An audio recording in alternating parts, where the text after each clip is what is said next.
In 1971, the British Parliament voted on a bill that could have changed the course of Northern Irish history. It failed. But the story of how a small activist group nearly forced Westminster to guarantee civil rights in Northern Ireland is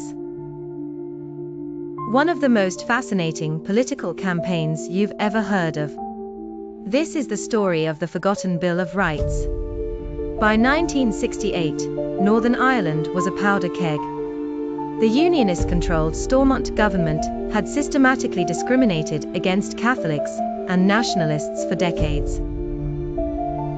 Housing discrimination, gerrymandered electoral boundaries, and restrictions on civil rights were the norm. After resigning as Prime Minister, Terence O'Neill himself admitted, Northern Ireland was at least 100 years behind the rest of the United Kingdom in civil rights. The civil rights movement was gaining momentum, and the British government was caught between demands for reform from London and resistance from the Unionist establishment in Belfast.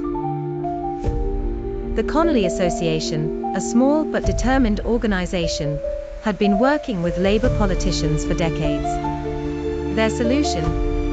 A Bill of Rights that would be passed at Westminster, bypassing Stormont entirely. The mastermind was Desmond Greaves, who spent an entire week, day and night, poring over ancient acts and constitutional history.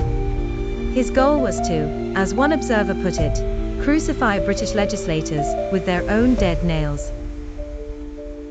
The proposed bill would amend the Government of Ireland Act of 1920, guaranteeing citizens in Northern Ireland civil rights equal to those in England. It would outlaw discrimination, remove powers of oppression from Stormont, and create what Greaves called an imperial guarantee that both nationalists and unionists would have fair constitutional opportunities.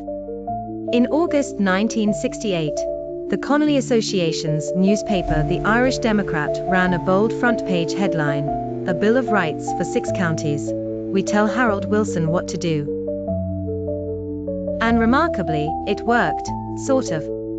The bill gained widespread support from trade unions, both Irish Communist parties, left-wing organisations, and sympathetic politicians.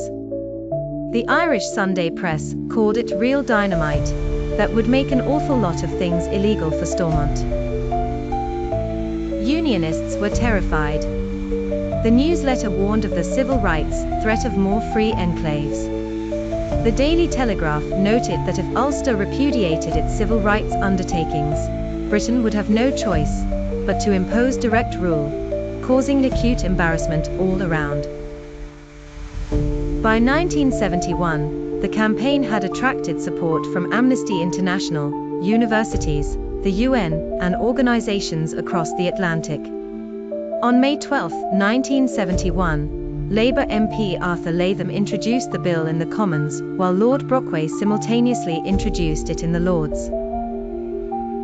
The first time in British parliamentary history that a bill was introduced on the same day in both houses. But the establishment wasn't having it. Conservative MP W.F. Deeds declared the proposal disastrous, whether well-intentioned or simply mischievous. The vote came down, 135 in favour, 175 against. The Bill of Rights failed. The Irish Democrat was blunt in its assessment. The Tory party had prepared an elaborate defence. They intended to maintain partition, and anything that weakened it would be against their policy. One has to wonder, what if that vote had gone the other way? Could a legislative guarantee of civil rights have prevented some of the bloodshed that followed? We'll never know. But the forgotten campaign reminds us that history's turning points often hang by the thinnest of threads. Thank you for watching. If you enjoyed the video, please share, like and subscribe for more videos exploring Irish radical history and the hidden stories behind the headlines.